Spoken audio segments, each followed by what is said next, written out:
أعوذ بالله من الشيطان الرجيم.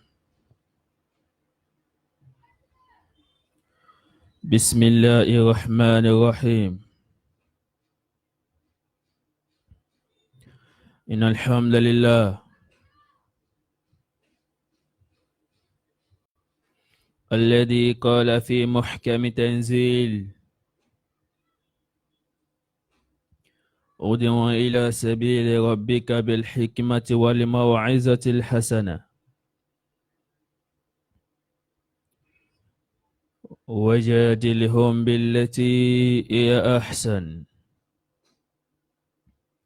إن ربك هو أعلم بمن ضل عن سبيله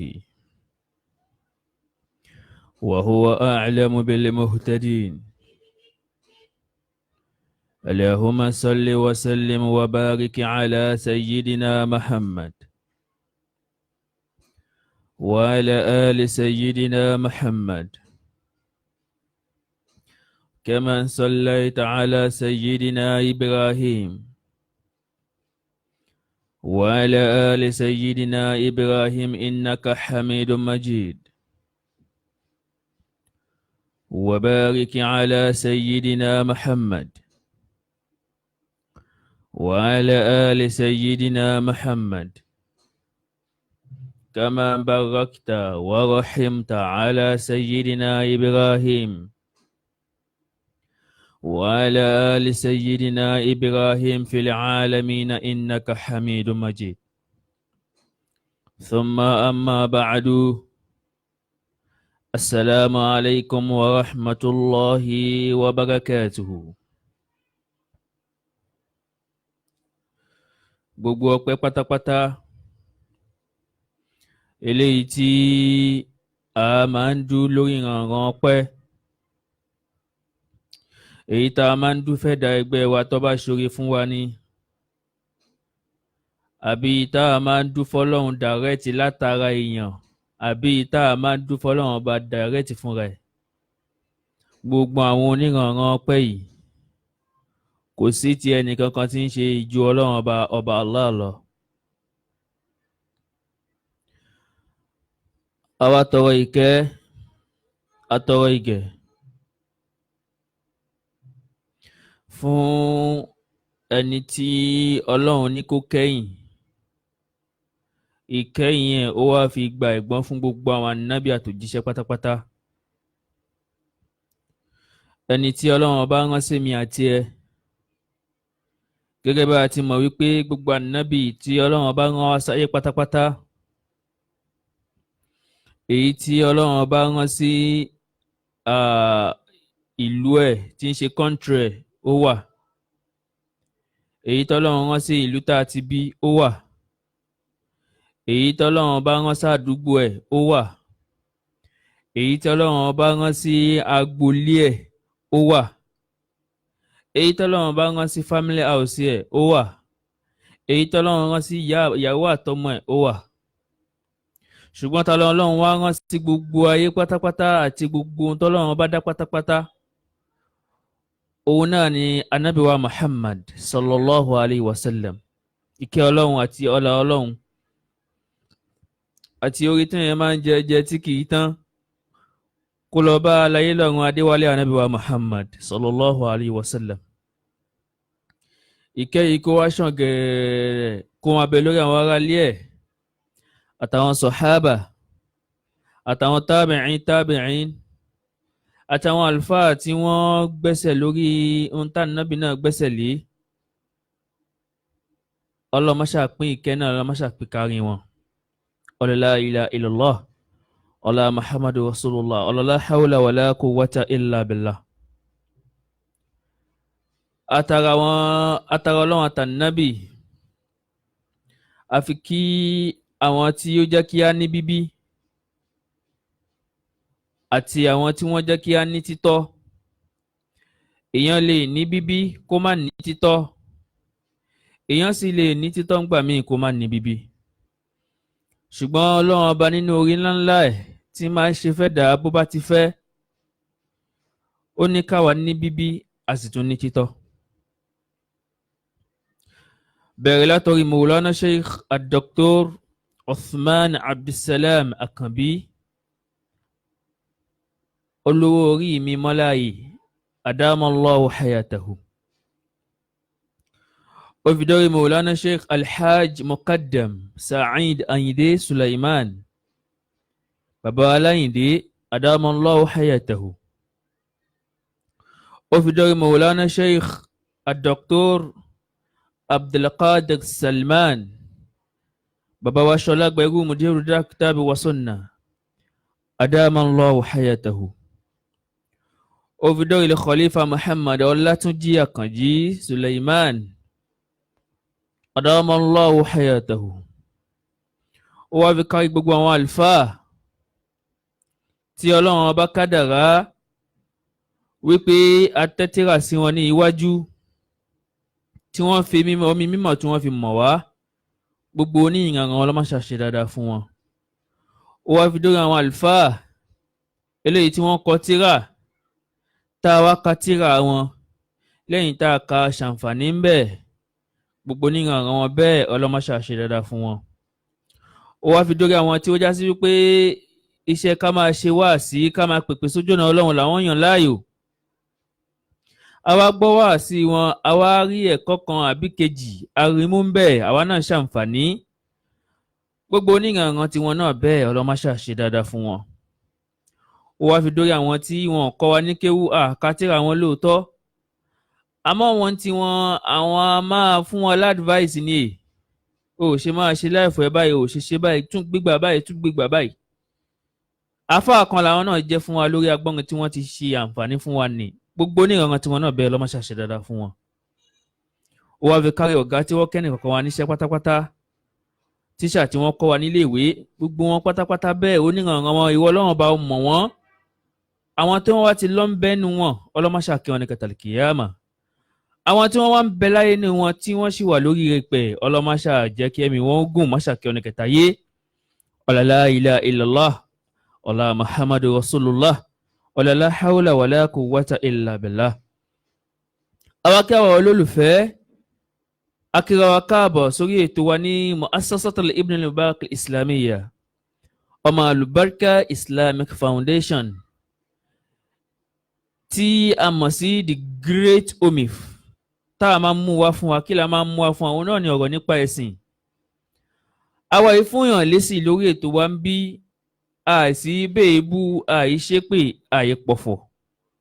Kò sí kankan tá a mú wá fún wa tá a fi ń ṣe wa láǹfààní ju wípé Ọlọ́run sọ wípé, ànábì sọ wípé, àtàwọn àlùfáà tí wọ́n jẹ́ àwọn àlùfáà ẹ̀sìn eléyìí táwọn náà bá fi dáfẹ́ sìn, òun náà là á fi ń ṣe àǹfààní fún wa lórí ètò yìí. Àwa kí àwọn olólùfẹ́ tó já sí wípé ẹ dúró tì wá, ẹ náwó, ẹ nára, ẹ tún ná táìmù yín lórí wípé ẹ fi ń wò wá lórí ètò. Gbogbo ìgbà tẹ́ ẹ bá ń pe Ọlọ́run ọlọ́mọṣà bá wa jẹ yín. Iná Ọlọ́run ní jẹ́ kó tó ọwọ́ yín. Ọwọ́ yín Ọlọ́run ní jẹ́ kó kàn sàlẹ̀ àpò láíláí. La ilaha illallah ọlá muhammadu rasulullah. Ìfẹ́ Ọlọ́run àti ìfẹ́ ànábì wa Muhammad sallallahu alayhi wa sallam tẹ́ni ní sí wa Ọlọ́run ní jẹ́ ó bàjẹ́. La ilaha illallah ọlá muhammadu rasulullah la hawla wala quwwata illa billahil aliyyil azim. Síwájú ká tó wá máa wọnú ètò gẹ́gẹ́ bí ìṣe wa, a gbọ́dọ̀ pé ẹ̀yin olólùfẹ́ wa kú iṣẹ́ òun ni mo ríṣẹ́ yá. Máa gbé kíkí mi látòrí Alhaja Ọpẹ́yẹmí Ọ̀jẹ́nẹ́yẹn ọlọ́mọṣà bá wa kí yín. Ó fi dórí Ajiya Siyanbade Latifa Oríyọmí ọlọ́mọṣà bá wa kí yín. Ó fi dórí sísítà mi Adéọlá Misbah ọlọ́mọṣà bá wa kí yín. Ó fi dórí àwọn àlùfáà wa àlùfáà Ìpókíá ọlọ́mọṣà jẹ́ ká rí yín pẹ́ o. La ilaha illallah. Ó fi dórí Alhaja Ọlájùmọ̀kẹ́ Ganiyat Momsdor ọlọ́mọṣà bá wa kí yín o. Ó fi dórí brọ́dà wa Mr. Mustapha Ajiboye Rotimi Rosamidia ọlọ́mọṣà bá wa kí yín o. Ó fi dórí sísítà wa Olúwa nìkan ló tóyìn Matthew last born. Bó ti jẹ́ sí pé a máa ń rówó kọ́ni lójoojúmọ́ tó, bá a bá fẹ́ pé ó kọ́kọ́ kọ́ wa lẹ́nu náà ọlọ́mọṣà bá wa rí yín pẹ́ o. Ó fi dórí Alhaja wa Nafisa Ọláyẹmísí Ìyániwúrà ọlọ́mọṣà bá wa kí yín o.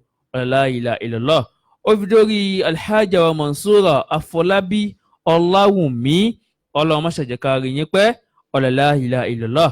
Ó fi dórí àwọn àlùfáà wa Ibn Salahuddin ọlọ́mọṣà jẹ́ ká rí yín pẹ́ o. Ó fi dórí àwọn àlùfáà wa Adam Ọlálékan Ọ̀gákùnrin ọlọ́mọṣà jẹ́ ká rí yín pẹ́. La ilaha illallah. Ó fi dórí àwọn àlùfáà wa Ma'iyatullah àfáà wa Ashraf ọlọ́mọṣà jẹ́ ká rí yín pẹ́. La ilaha illallah. Ó fi dórí childhood friend mi Tajoka Primary School Comrade Ọlá àwọn Erótìmí Ebenezer ọlọ́mọṣà jẹ́ ká rí yín pẹ́ o. La ilaha illallah. Ó fi dórí màmá mi Blessing Faith ọlọ́mọṣà jẹ́ ká rí yín pẹ́. Ó fi dórí àwọn Alhaja wa Princess Ọmọbọ́láńlé Abídèmí ọlọ́mọṣà jẹ́ ká rí yín pẹ́ o. La ilaha illallah. ó fi dórí sísítà mi olójòkú Dàmílọ́lá ọlọ́mọṣẹ̀jẹ̀ká rí yín pẹ́ ó fi dórí àwọn àlùfáà wa Malam Ridwan Abdulrahman ọlọ́mọṣẹ̀jẹ̀ká rí yín pẹ́ o la ilaha illallah ó fi dórí sísítà mi Tímtóyọ̀ olórí tìmí gold ọlọ́mọṣẹ̀jẹ̀ká rí yín pẹ́ la ilaha illallah ó fi dórí Jolly Crown ìyàwó Jọládé ọlọ́mọṣẹ̀jẹ̀ká rí yín pẹ́ ọlọ́mọṣẹ̀bàwà kì yín la ilaha illallah ọlá Muhammadu Rasulullah la hawla wala quwwata illa billahil aliyyil azim láláì ní dònà pẹnu láláì ní fi àkókò ṣòfò nítorí àwa tí à ń fi owó megabyte tá a fi ń wò wá láláì ní fi megabyte wa ṣòfò káàdì tẹ̀ máa wọnú tọ́pìkì wa eléyìí tá à ń bá bọ̀ eléyìí tá a bẹ̀rẹ̀ fún wa ní ọ̀sẹ̀ tó kọjá tá a pàkọ́lé ẹ̀ ní an-nifaq wa khuturatuhu tí àwọn olóyìnbó ń pè ní hypocrisy and its criticality táwọn olóyìnbó ń pè ní ṣekúṣẹyẹ alábòsí mùnáfìkì mùná àti fìkì ṣekúṣẹyẹ olójú méjì.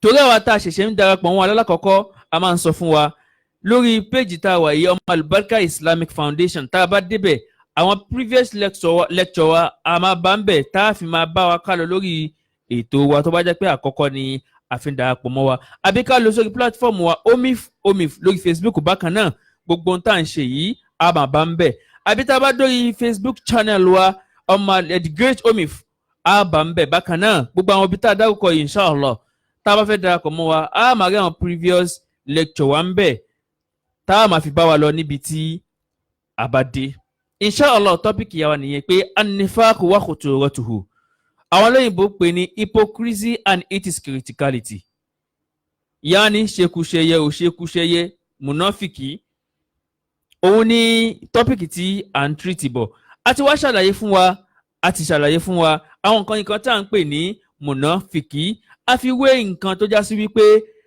tunnel kan tí ó ní ojú méjì tó fi ń já sí wípé bí mọ́tò bá fi lè wọ abẹ́ bíríìjì tí a mọ̀ sí tunnel tó bá fi lè wọ́ a ti mọ̀ wípé ibẹ̀ kọ́ ni ó gbà jáde odi kejì ni ó ṣe kíni ni ó gbà jáde lọ́dọ̀ àwọn afọ́ni ló gà ní àpèjúwe tí wọ́n fún wa pé kíni jẹ́ nifaq kíni jẹ́ hypocrisy ní èdè òun náà ni pé kíni wọ́n fi wé tunnel wọ́n dà gẹ́gẹ́ bí tunnel tó já sí wípé ó ní ojú méjì ojú tó bá bá jáde tó bá bá wọlé òun kọ́ ni ó bá jáde ojú tó bá bá jáde òun kọ́ ni ó bá wọlé tó fi ń já sí wípé ibi tó bá fọ̀rọ̀ sí pẹ̀lú ẹni tó bá jẹ́ mùnáfìkì ìwọ ló wá ibi tá a jọ fọ̀rọ̀ sí lélẹ́yìn náà òun ò sí ń bẹ̀ mọ́ òun ti bá bòmí yọ lórí ọ̀rọ̀ tẹ́jọ sọ lọ́dọ̀ àwọn afọ́ oníṣẹ̀ríà òun náà ni pé kíni kéèyàn máa ṣe mùnáfìkì kíni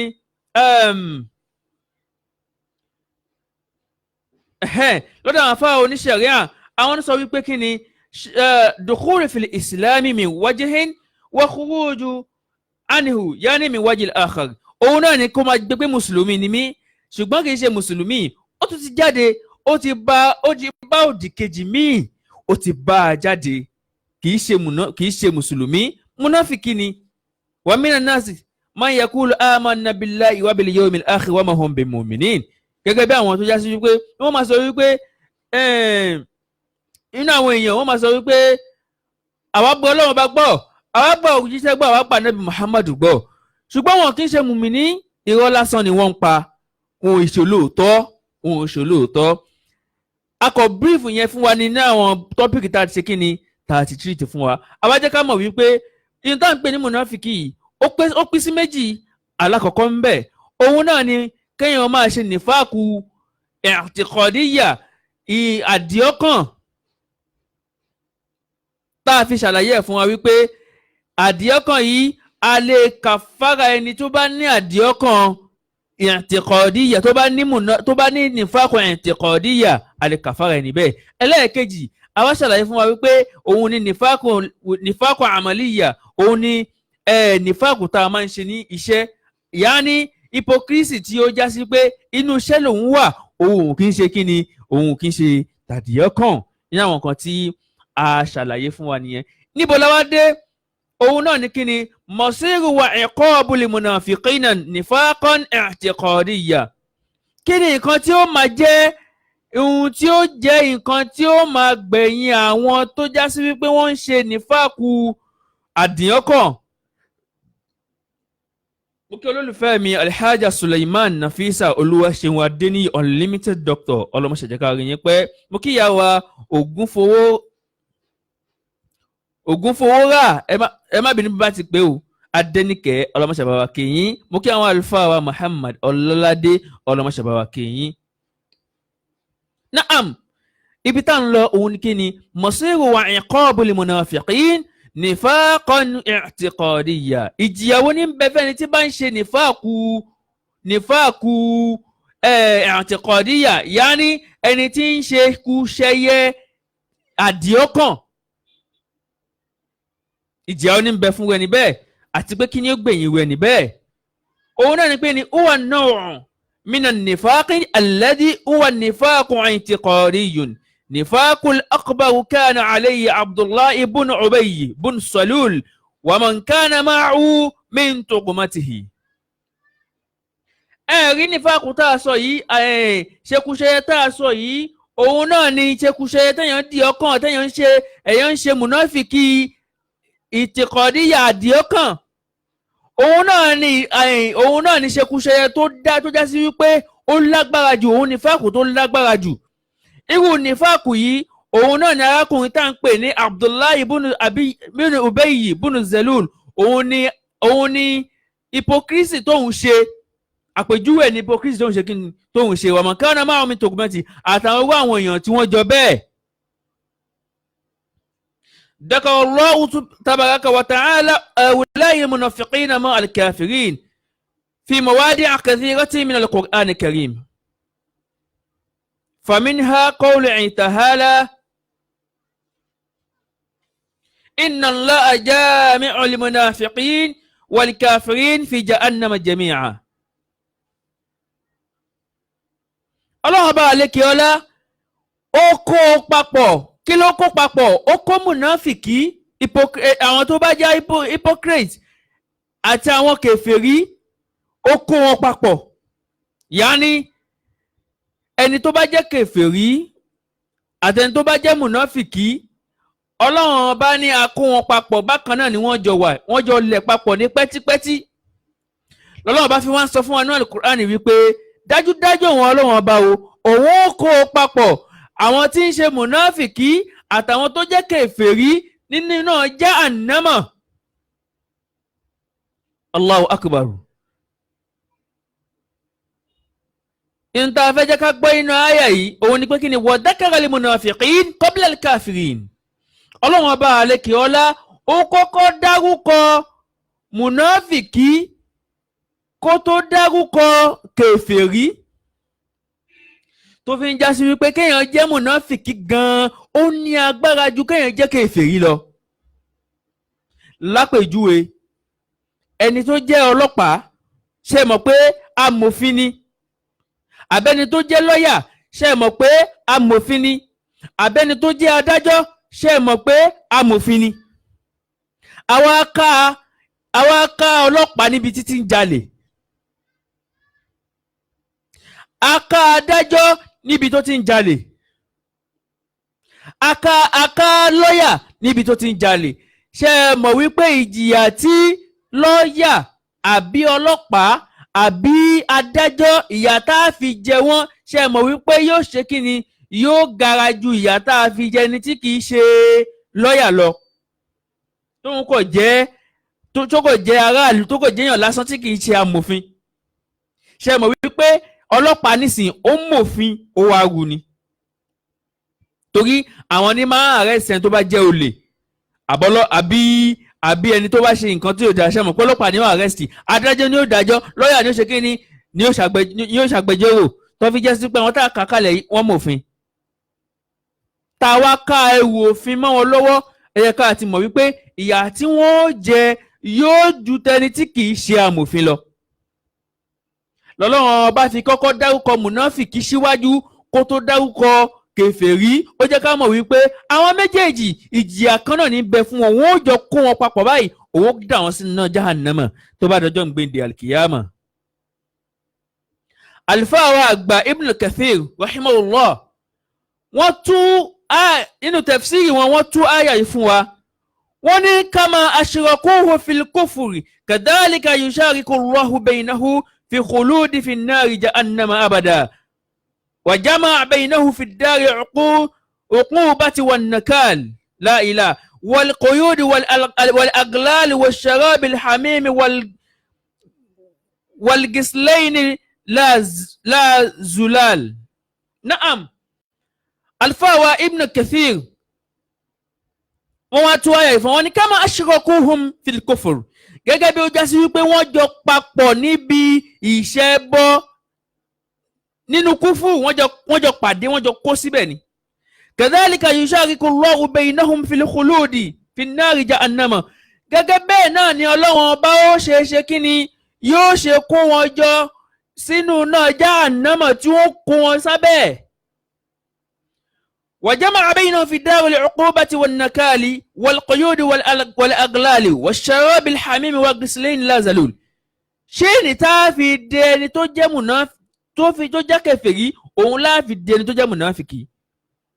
Irun tá a fà wá Ibn Kathir tí wọ́n fẹ́ jẹ́ ká gbọ́ nínú tọ́pìkì yìí ni pé ìjìyà fẹ́ni tó bá ń jẹ́ mùnáfìkì ṣekúṣẹyẹ alábòsí, ògbọ́tẹ̀kù wífẹ́yẹ ògbọ́tẹ̀yẹ wífẹ́kù, ìyà tí ń bẹ ìjìyà fi ń fẹ́fẹ́ nítorí òun náà lẹni tó jẹ́ kèfèrí. Ìjìyà kan náà ni ìjìyà tí ó tún wá peléke torí pé kí ni òun ti jẹ́ mùsùlùmí tẹ́lẹ̀.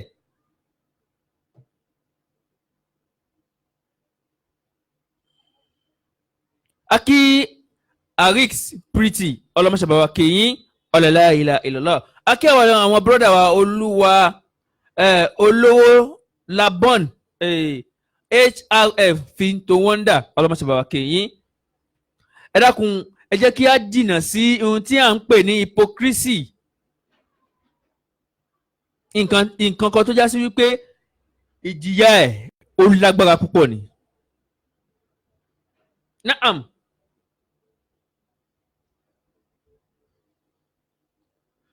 ونفى سبحانه وتعالى عن هؤلاء المنافقين صفة الإيمان بالله فقال سبحانه ومن الناس من يقول آمنا بالله وباليوم الآخر وما هم بمؤمنين.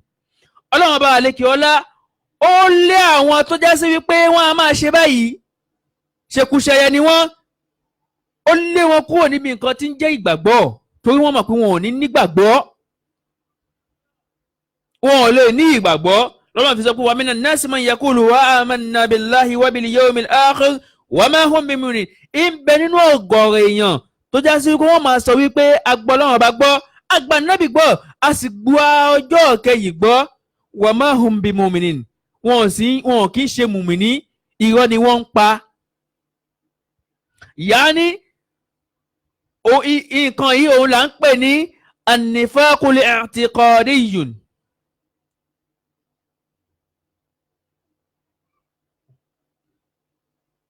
Òun ni kí ni ìmáa ṣe hypocrisy àdìọ́kàn sọ̀rọ̀ ọba.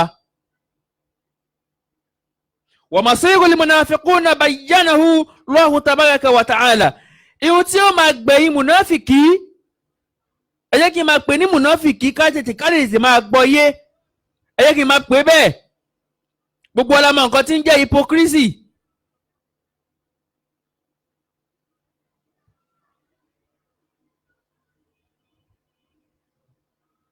Gẹ́gẹ́ bá ti mọ̀ pé hypocrisy yìí gbogbo náà la mọ̀ nǹkan tí ń jẹ́ bẹ́ẹ̀.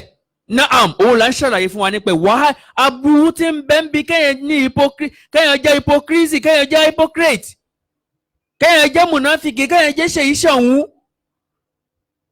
Aburú tí ń bẹ ń bi kéèyàn sọ̀rọ̀ kó má ba bẹ́ẹ̀. Aburú tí ń bẹ ń bi kọ́mọlàkejì ẹ tọ́jú ọ̀rọ̀ àṣírí sí ẹ lọ́wọ́ kó o sì máa lọ ṣàbòsí ẹ̀.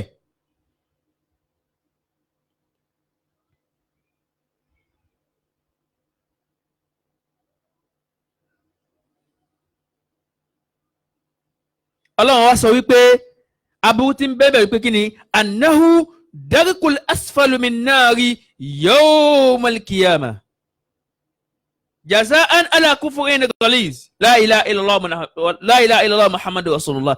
Ọlọ́run bá jẹ́ ká mọ̀ wípé òun ṣe kí ni òun ó fi wọ́n sínú gbùngbùn náà lórí kékeré yóò máa jẹ́ ẹ̀san fún wọn lórí ìṣẹ́bọ wọn.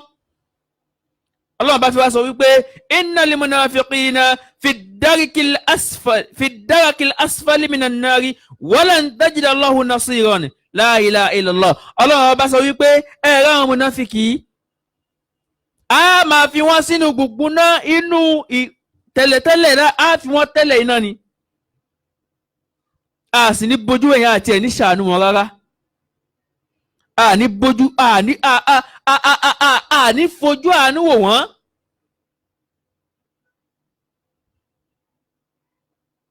La ilaha illallah. Al-munafiqun fi asfali ad-darakati li anna kufrihim ashaddu min al-kufri al-mushrikin fahum tahta al-kuffar al-asliyin. La ilaha illallah Muhammadu rasulullah. Gẹ́gẹ́ bí mo ti wí níwájú tèmi ò tẹ̀ mọ̀ wípé ìpadà tún kò ń wájú. Ọlọ́run ọba ní ẹ̀rọ àwọn mùnáfìkì wọ́n máa wà nínú gbogbo náà nítorí pé kí ni li anna kufrihim, nítorí pé ìṣe kèfèrí tí wọ́n ashaddu minal kufri al-mushrikin, ó ní agbára ju ìmáa ṣẹbọ àwọn ọ̀ṣẹbọ lọ. Ìjẹ́ kèfèrí ẹni tí ń ṣe ṣèyí ṣọ̀hún tí ń jẹ́ alábòsí ṣèyí ṣọ̀hún tiẹ̀ ìjìyà tiẹ̀ ó lágbára jẹni tí ń ṣẹbọ lọ. Ṣé kí n ṣàlàyé ẹ̀ kó yé ẹ ìwọ tó jẹ́ mùsùlùmí? Ṣé kí n ṣàpèjúwe lápèjúwe bí mo ṣe máa ń ṣe lápèjúwe? Ìwọ tó jẹ́ Nàfísà lórúkọ ẹ̀, àbí o jẹ́ kí lórúkọ ẹ̀? Ó kọ oníkí tún mú wá. Àbí o jẹ́ Mọ̀nsúrọ̀ lápèjúwe, àbí o jẹ́ Gàníyà lápèjúwe, àbí o jẹ́ Làtífà lápèjúwe. Ṣé o rí pé àbí o jẹ́ Abdulsalam lápèjúwe, o jẹ́ Nurudeen lápèjúwe, o jẹ́ Mustapha lápèjúwe, o jẹ́ Ibrahim lápèjúwe. Ṣé o mọ̀ wípé gbogbo ọkọ̀ tí mò ń dárúkọ yìí mùsùlùmí ni? Tó o bá wá jẹ́ hypocrisy, tó jẹ́ hypocrite, tó ń ṣe ṣèyí ṣọ̀hún, ìjìyà awúkọ gbogbo àwọn ọkọ̀ tí mo dárúkọ yìí ó lágbára ju ìjìyà tí Ifájìmí tí ó jẹ lọ. Ògúnjìmí yóò jẹ ìyà tó wọ́n jẹ. Àwọn ọkọ̀ tí mo dárúkọ ìjìyà tí wọn yóò ju àwọn òṣèbọ lọ. Nítorí pé kí ni ẹni tó bá mọ Ọlọ́run ọba tẹ́lẹ̀ tó bá tún wá jẹ́ alábòsí tó jẹ́ mùnáfìkì, òun gangan ní ìpìlẹ̀ foundation pé kí ni foundation kúfúrù tó fi ń já sí wípé ẹnikẹ́ni tó bá jẹ́ mùnáfìkì alẹ́ kàfàrà ẹ̀. Èmi kọ́ ni mo wí bẹ́ẹ̀, Ọlọ́run ọba àlekè ọlá ló sọ bẹ́ẹ̀. Naam, àtúwọ́n tẹ̀síwájú. Amara Allahu tabaraka wa ta'ala bayyanahu sallallahu alayhi wa sallam alla yusalli ala ahadin min ulaika al-munafiqin mata abadan. Ọlọ́run ọba wá pa nábì láṣẹ, ó pa á láṣẹ wípé kò gbọ́dọ̀ ṣe kí ni o, kò gbọ́dọ̀ kírun sórí ẹnìkan wo min ulaika al-munafiqin mata abadan. Kò gbọ́dọ̀ ṣe kí ni, kò gbọ́dọ̀ kírun sí ẹni tó bá jẹ́ mùnáfìkì, kò gbọ́dọ̀ kírun sí wọn lára. Mo kí èèyàn mi dáadáa Mumsy Love, ẹ káàbọ̀ sáàrin wọn, ọlọ́mọṣẹ́ bá wa kí yín.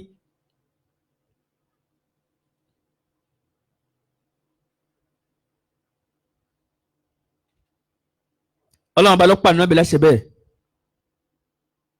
Ó ní kò gbọ́dọ̀ kírun sẹ́ni tó bá jẹ́ mùnáfìkì, kò gbọ́dọ̀ kírun sí lára. Kò dúró ń bẹ̀, ó tún ní wa Allah yastaghfira lahu, kò gbọ́dọ̀ tọrọ àforíjì fún wọn. Ẹni tí wọn náà bá ti rí pé eléyìí Ọlọ́run ọba mùnáfìkì ayàtọ̀ òun ni tó bá ń kírun fún kó ń bẹ má kírun lẹ́yìn ẹ̀. Torí pé kí ni ó tún lè máa jẹ́ṣẹ̀ fáwọn àtàbá kírun sí wọn lára gan.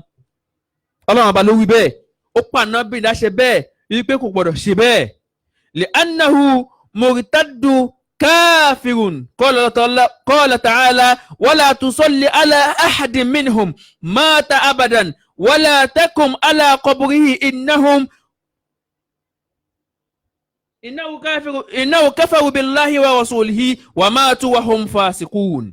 La ilaha inna suratu Tawbah aya 84 lọ́lọ́run ti sọ léyìí ọlọ́run bá pé kí ni ọlọ́run bá sọ pé kí ni wala tusalli ala ahadin ìrà nábì ò gbọ́dọ̀ kírun fún ẹnìkan ò gbọ́dọ̀ kírun lórí òkú ẹnìkan o minhum mata abadan nínú àwọn ọ̀ṣẹ́ nínú àwọn mùnáfíkì yìí ò gbọ́dọ̀ kírun sí wọn lára wala takum ala qabri innahum ó tiẹ̀ gbọ́dọ̀ dúró síbi sàárè wọn débi pé ó tiẹ̀ wá kírun fún wọn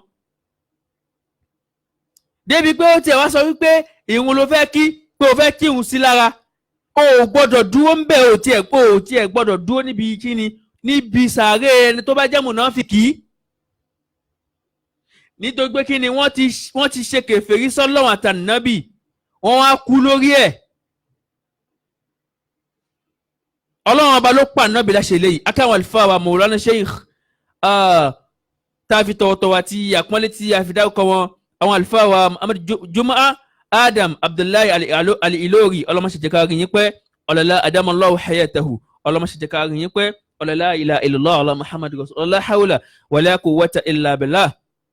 Na'am fasara Allahu rabbul alamin biriddatihim wa kufrihim ọlọ́run ọba sọ̀rọ̀ ráhà ẹ̀ bó ní ti tó àárín nì tó bá ní ọlọ́run sọ̀rọ̀ ráhà nǹkan ó là á mọ́lẹ̀ ọlọ́run bá là á mọ́lẹ̀ ó sọ̀rọ̀ ráhà ẹ̀ pé kí ni ìjẹ́kẹ̀fẹ̀rí wọn ìṣẹ́bọ wọn ọlọ́run bá là á mọ́lẹ̀ ló fi sọ wípé innahum kafaru billahi wa rasulihi wa matu wa hum fasiqun ọlọ́run ó declare wípé kèfèrí ni ẹni tó bá jẹ́ òṣekúṣẹyẹ mùnáfìkì ọlọ́run bá ó declare fún wa ó declare fún wa ó jẹ́ kí a mọ̀ wípé kí ni kèfèrí ni wọ́n èmi kọ́ ni mo wí bẹ́ẹ̀ ọlọ́run ọba ló wí bẹ́ẹ̀ àbí ṣe ayọ̀ kùránì kó ń bẹ̀ ni eléyìí sì kí ń ṣe hadith táwọn máa sọ wípé hadith yẹn mọ̀ọ́dún ni hadith yẹn kinní kan ni hadith yẹn kinní kan ni hadith yẹn dọ̀ífù ni kì í ṣe hadith o alukur'ani ni tí a lè yọ ọ̀kọ̀ọ̀kan kó ń bẹ̀ mọ́ òun ló wí eléyìí alukur'ani ló wí bẹ́ẹ̀ tá a bá dé ní suratu tauba aya 84 àbá ń bẹ̀.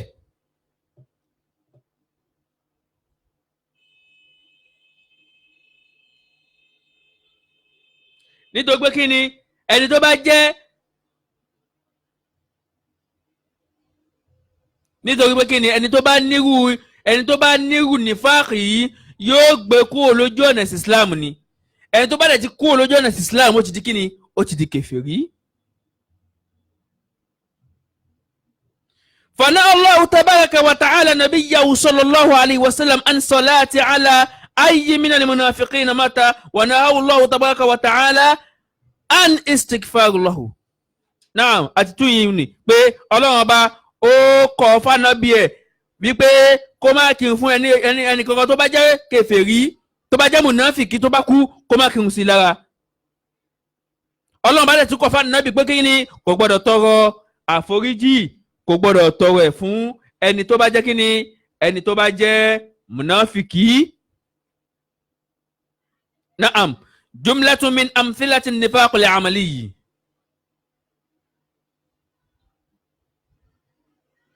Gẹ́gẹ́ bí a ti ṣàlàyé fún wa wípé ohun tá ń pè ní nifaq ó pín sí méjì.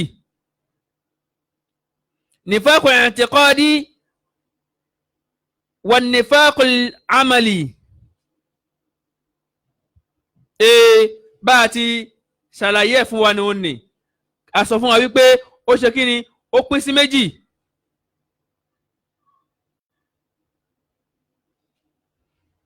Ihun tá ń pè ní kéèyàn máa ṣe ṣokúṣẹyẹ ọ̀nà méjì ló pín sí a ti pín sọ́nà méjì. Alákọ̀ọ́kọ́ òun láti kọ́kọ́ la ṣàlàyé fún wa nì alákọ̀ọ́kọ́ nìyẹn ẹ jẹ́ kí a dúró ń bẹ̀ nì ẹ má jẹ́ ká ti wọ ẹlẹ́ẹ̀kejì tí a fẹ́ torí tá a bá ní ká tún wọ̀ àsìkò ní ó ti ṣe kí ni àsìkò ní ó ti lọ.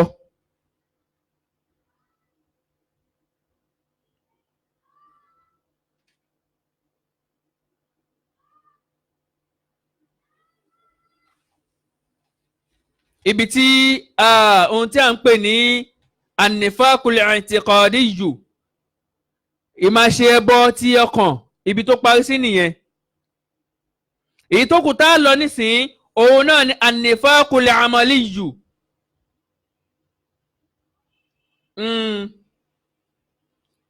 ìmáṣe hypocrisy ti iṣẹ́.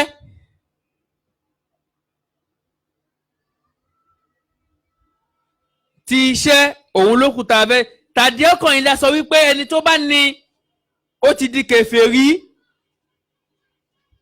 a lè kàfàrà ẹni tí bá ń ṣe torí pé ìyẹn ti tàǹbà ó ti kọlu ìnígbàgbọ́ ẹ̀.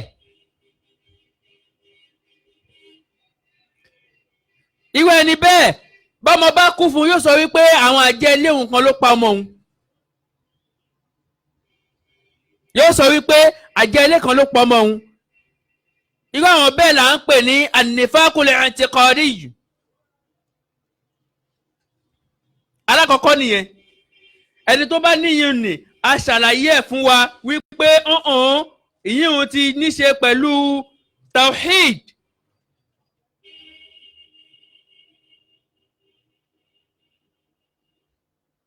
ó ti níṣe pẹ̀lú ẹ̀ a sì gbọ́dọ̀ ṣe bẹ́ẹ̀. èyàn gbọ́dọ̀ ní ṣùgbọ́n ti iṣẹ́ kò sẹ́ni tó fẹ́ bọ́ ń bẹ̀. bóyá ká ṣàlàyé díẹ̀ fún wa ń bẹ̀. an-nifaqul amaliyyu ìmáa ṣe iṣẹ́ bọ́ kẹ́yìn máa ṣe mùnáfìkì ti ṣe min akbari dunubi wa ma'asi ń bẹ nínú ẹ̀ṣẹ̀ tó lágbára jù.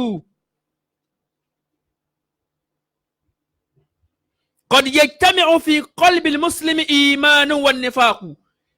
gbogbo mùsùlùmí kò sẹ́ni tó bá ń bẹ̀. gẹ́gẹ́ bá a ti nígbàgbọ́ òun náà la tún ní hypocrisy a ní ó wà lọ́kàn wa a lè ìyẹn tí amani là ń sọ kò sẹ́ni tó yọ ń bẹ̀. wa man kana nifaquhu amaliyan la yukhladu fin nari fa in sha Allahu ghafara lahu wa adkhalahu al-janna wa in sha'a adabahu adhaban yatanasabu ma'izami dhanbihi la ilaha illallah muhammadu rasulullah. wọ́n sọ wípé ẹni tó bá ṣe nífàkù ti iṣẹ́ tó bá ṣe ṣekúṣẹyẹ ti iṣẹ́ naam a ní jẹ́ kó gbére síná kì í ṣe pé kò ní jìyà rárá o yóò jìyà o àbá àkọ́ní jẹ́ kó ju síná dá. fa insha Allah tọ́lọ́n bá fẹ́ o ghafara Allahu yóò foríjì wa adkhalahu al-janna yóò sì fi sáré janna wa insha tọ́lọ́n bá sì fẹ́ àdábàwú yóò fi ìyà jẹ àdábán ní ìyà tó ṣe wípé yatanasabu ma'a izami dhanbihi yóò máa ṣe dédé ẹ̀ṣẹ̀ tó ṣẹ̀. tó bá wu Ọlọ́run yóò máa fi ìyà jẹ ní ìyà tí ó máa ṣe dédé ẹ̀ṣẹ̀ tó ṣẹ̀. tó bá sì wọ Ọlọ́run bá yóò kọ́kọ́ dán níyà díẹ̀. mo kí màmá mi Alimatu Sabirin ọlọ́mọṣẹ́ jẹ́ ká rí yín pẹ́ la ilaha illallah. akí sísá wa ire ní tèmi ọlọ́mọṣẹ́ bá wa kí yín. mo kí àwọn àlùfáà wa Mustapha Afọlájọmí Àlàó ọlọ́mọṣẹ́ jẹ́ ká rí yín pẹ́ la ilaha illallah. tó bá wù ú gẹ́gẹ́ bá a ti sọ fa insha Allahu ghafara lahu yóò foríjì yóò sì kẹ́ wa adkhalahu al-janna yóò jẹ́ kó wọnú àlìjánná wa insha'a tó bá sì fẹ́ àdábàhù yóò fi ìyà jẹ àdábán ní ìyà tó ṣe wípé o yàtà náà sábù yóò máa násábà yóò máa ṣe déédéé mọ́ àìsàmì sàmbìhì yóò máa ṣe déédéé ẹ̀ṣẹ̀ tó ṣẹ̀ ní yóò máa ṣe déédéé ẹ̀. màá wá fún wa ní ẹ̀yọ̀ kan nínú tí ó já sí wípé yóò máa jẹ́ an-nifaqul i'tiqadiyyu an-nifaqul amaliyyu. alákọ̀ọ́kọ́ ń bẹ̀ òun náà ni àríyá kárí ni. ẹ sọ fún mi ta ni ó ń ṣe kárí mi lóde òní? ta ni ò kí ń ṣe kárí mi? mushtaqu min ru'yat nǹkan tá à ń pè ní àríyá mushtaqu min ru'ya ayọ̀ jáde láti ní kárí kékárí nǹkan wa asilu talabu manzilati fi qulubil khalqi bi ira'ihim. ìpìlẹ̀ òun ni pé kí ni kí ọmọ èèyàn kó máa tọ̀ lábàá pé kán ṣe kí ni kán rí mi. wa minhu ishtuqqa riyahan li hajati allati yakunu alayha hadha al-fa'il ala hadhihi an-nahwi. níbi wípé èmi ìyá alágbájá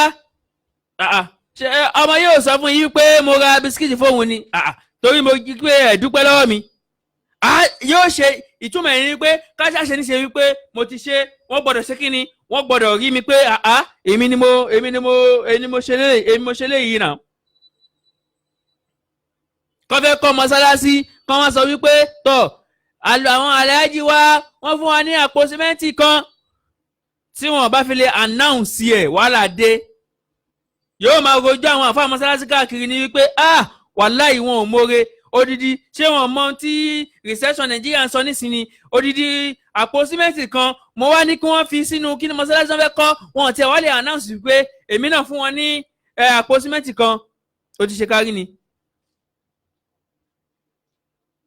ó ti ṣe kárí mi bá nì ó ti ṣe kárí ni ló ti ṣe yẹn ìwọ náà ti kó sínú ànífàkùlẹ̀ àmàlì jù ó ti kó síbẹ̀ ó yọ ń bẹ̀ táwa ni ò wá kí n ṣe kárí ni láyè sìn kó náwó.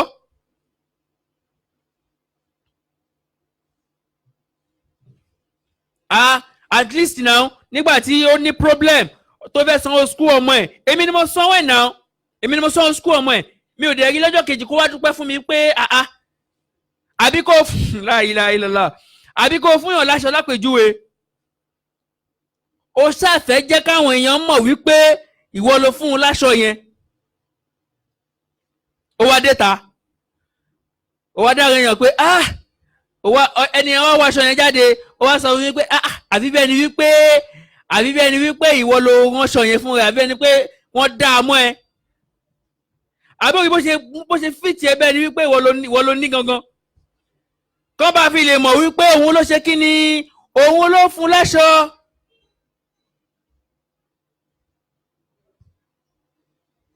ẹ dákun tá a bá ti ń discover oore onífín lóore jù tẹ́lẹ̀ náà lóòótọ́ ẹni tá a ṣoore fún tí ò dúpẹ́ bíi pé olóṣà kóni lẹ́wù lọ ni ṣùgbọ́n wọn tó ṣoore ò gbọ́dọ̀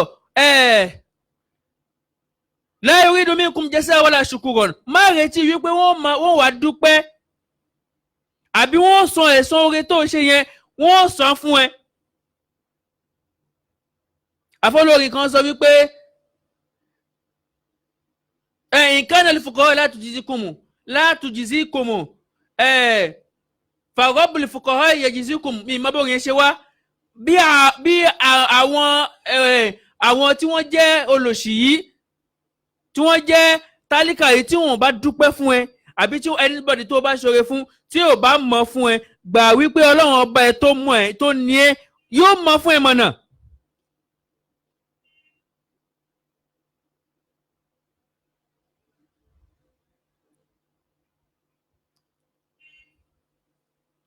oore onífín lóore jù tẹ́lẹ̀ òun náà ni oore tí ọ̀tún ṣe tí ò sì ò mọ̀. akẹ́wọ̀n àlẹ́ ájà wa Rùkọ́yà Ọ̀pẹ́yẹmí Àjọkẹ́ ọlọ́mọṣẹ̀jẹ̀ ká rí yín pẹ́ o ọlọ́mọṣẹ̀ bá wa rí kí yín o la ilaha illallah ọlá Muhammadu rasulullah la hawla wala quwwata illa billah. eléyìí náà tún bá gbogbo àwa tá à ń dá kíní sílẹ̀ eléyìí tá à ń dá charity kíní kan tá à ń dá kalẹ̀ eléyìí náà bá wa wí.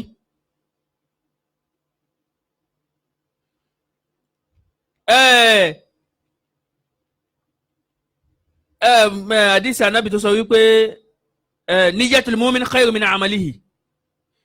lóòótọ́ tó bá yẹ pé gbogbo olówó àwọn èèyàn kó fẹ́ fi ṣe nǹkan ó lè sọ wípé tọ̀ ṣe rí wípé òun ni mò ń ṣe o ṣùgbọ́n ìjọ náà bá wọn wípé òun lágbára láti ṣe fúnra ẹ o ò ní láti expose ẹ̀ kọ́ rí pé òun ṣe náà tí ò sẹ́ni kan tó máa dáòtù ẹ wípé àbó ti náà wá jẹ àbí kò ná jẹ tó bá yẹ pé owó èèyàn bẹ́ẹ̀ wà lóòótọ́ pé káwọn máa dá òtún pé bóyá o náwó wọ jẹ tọ̀ ihun tó bá fi ṣe lóòótọ́ jẹ́ kí wọ́n mọ̀ pé tọ̀ ihun tí mo fi ṣe leléyìí o ṣe ti rí pé òun ni mo fi ṣe. kì í ṣe pé kárí ni kọ́nà mọ̀ pé a lọ sí motherless baby home yóò wá gbé oúnjẹ yóò wá gbé sí ẹ̀yà yóò gbé oúnjẹ sí motherless baby home yóò gbé sí ọmọ tí ò níyà yóò wá gbé kan sí yóò wá gbé oúnjẹ sí kan lẹ́nu ẹ̀yà ẹ̀ snap ẹ̀ náà ẹ̀ fídíò kí ló dé ẹ̀yà náà ẹ̀yà kẹ́ post ẹ̀ ó ti bọ́ sí kárí ni ọlọ́run ò lè fún ẹ ládàá kankan mọ́ táwọn èèyàn bá ti sọ fún ẹ pé ọlọ́run lágbájá yìí ń ṣe dáadáa gan-an kí ni ọlọ́run sọ pé tọ́ dáadáa tó fẹ́ gbà àtẹ̀sán tó fẹ́ gbà wípé ó ṣe dáadáa yẹn òun náà ló ti gbà yẹn kò ní sí mi mọ́.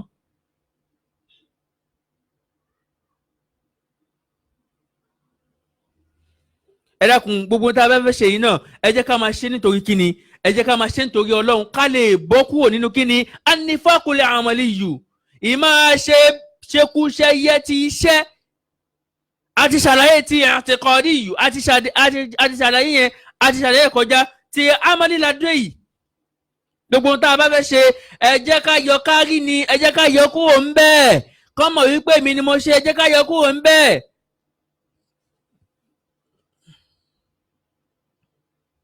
sórí tẹ́nìkan kò ní mọ̀ kúrò ló ṣe ẹ rí i pé àwọn ẹlòmíì tó bá fẹ́ ṣe nǹkan wọ́n sọ wípé ẹrú ọlọ́run irú owó bẹ́ẹ̀ ló lóore jù láyé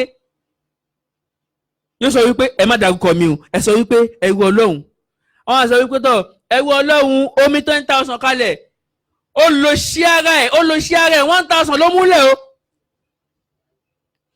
ó lo ṣíárà ẹ̀ 1,000 ní o ẹni tó mú 10,000 lẹ̀ òun sọ wípé kó sọ pé ẹrú ọlọ́run ó lo ṣí tiẹ̀ tóun kàn mú 1,000 kalẹ̀ yóò sọ wípé ẹ announce Alhaj Chief Dr.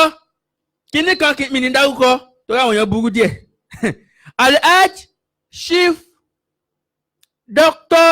kíní kan pẹ̀lú owó 1,000 naira olòṣì ni ẹ ò lówó ẹni tó mú 100,000 kalẹ̀ gan ó ní ẹrú ọlọ́run kí ló ṣẹlẹ̀ nítorí èyí ẹ jẹ́ ká máa ṣe gbogbo nǹkan tá a bá ń ṣe ká máa ṣe nítorí ọlọ́run.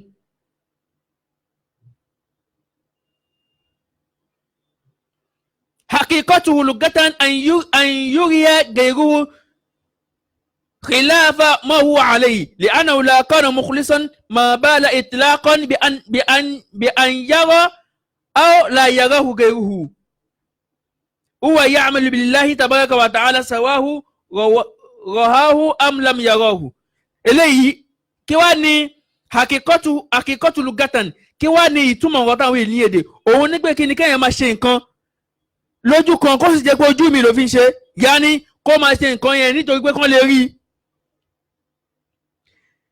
lè anáwó lọ́wọ́ kánà mukhlisan tó bá jẹ́ pé lóòótọ́ lódodo ló ṣe kí ni nítorí tọ́lọ́hún kò ní kí ẹ̀ nípa wípé kí wọ́n rí àbí kí wọ́n tiẹ̀ má rí torí pé wọ́n rí ohun déédéé kò kí ẹ̀ wọ́n rí ohun kò kí ẹ̀ torí ó mọ̀ wípé torí nǹkan tó ń fi ṣe kíní yìí torí ọlọ́run àtànábì ni kì í ṣe torí èèyàn kankan láti yìn. tó bá yẹ pé nǹkan yìí ló ń ṣe tó ń ṣe nítorí pé ní o ṣe nítorí tọlọ́run o dẹ̀ ṣe nítorí tànábì Muhammad sallallahu alayhi wa sallam kò ní kí ẹ̀ wípé wọ́n rí o wọ́n rí ohun kò ní kí ẹ̀ kò dẹ̀ ní kí ẹ̀ pé kí wọ́n rí òun ìhun tí wọ́n ń pè ní dáadáa nìyẹn. ìwọ tó bá wá bọ́kú inú eléyìí kó tó bọ́kú ń bẹ́ẹ̀ níbi kárí ni a gbọ́dọ̀ ṣọ́ra fún torí pé kí ni kò sí ẹnìkan tó lè sọ wípé òun ò kó sí láyè sìn. mo kí Alhaja wa Mákindé Rasheedat Túnráyọ̀ ọlọ́mọṣẹ́ bá wa kí yín a kí àwọn olùṣọ́ wa aláṣepé lolúwa ọlọ́mọṣẹ́ bá wa kí yín la ilaha illallah Allah Muhammadu Rasulullah. gbogbo ohun tá a bá fẹ́ ṣe ẹ dákun ẹ jẹ́ ká yọ kárí ni ẹ jẹ́ ká yọ kó ń bẹ́ẹ̀ ẹ jẹ́ ká yọ kúrò ń bẹ́ẹ̀ ẹ jẹ́ ká yọ kúrò ń bẹ́ẹ̀ ẹ jẹ́ ká yọ kúrò ń bẹ́ẹ̀ ẹ jẹ́ ká yọ kúrò ń bẹ́ẹ̀ o nítorí pé kí ni tá a bá ṣe àkànṣe lásán ni lẹ́yìn pé àní lágbàládá á tún máa dẹ́ṣẹ̀ á tún jẹ ìyà nítorí pé kí ni a ṣe nífàkùlẹ̀ àmọ́lí yìí a ṣe. kò sẹ́ni tó bọ́nu ilé ìjọba ti sọ lókè pé qad yajtami'u fi qalbil muslim imanu wan nifaqu bá a ṣe nígbàgbọ́ látún ní nífàkù sí.